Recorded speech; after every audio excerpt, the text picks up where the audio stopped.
Je suis honteux de confesser que durant des années, je pensais savoir ce qu'était la doctrine du corps, et sans même de la pratiquer, mais sans en voir la chose, la réalité.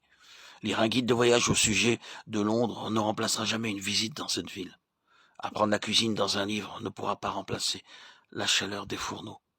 De même, la connaissance de la doctrine du corps de Christ ne remplacera pas la vision.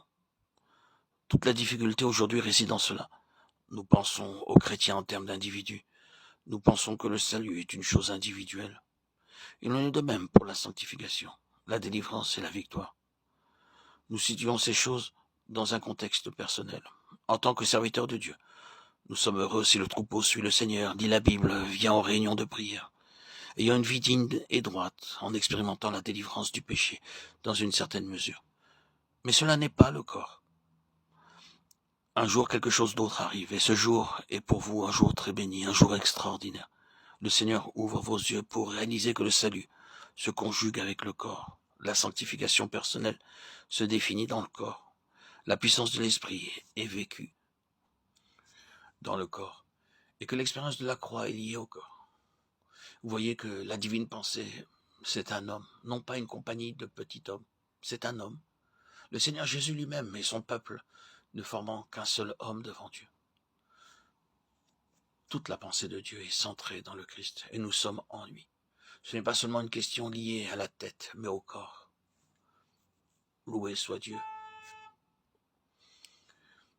Des individus pécheurs sont sauvés. Vous commencez en tant qu'individu, mais vous devez finir comme membre dans le corps. C'est cela la divine pensée. Dieu travaille pour obtenir cela, et il n'enlèvera pas autre chose que cela. La croix est pour cela, pour ce corps corporatif de Christ, corporatif, pour cet homme nouveau, incluant tous ceux qui sont dans le Seigneur. C'est ce que Dieu désire. Nous devenons partie de Christ, nous devenons co-participants de Christ. Nous pouvons prêcher, rencontrer de simples croyants et utiliser des illustrations simples. Je me trouvais un jour dans une simple réunion de croyants. J'essayais de leur dire quelque chose au sujet de l'unité du corps. Ce que veut Dieu, c'est un corps unique. Et je me rendais bien compte qu'il leur était difficile de comprendre cela.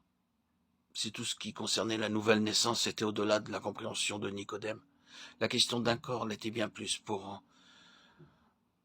un homme n'ayant pas la connaissance de la Bible. Il ne savait pas ce que cela pouvait dire.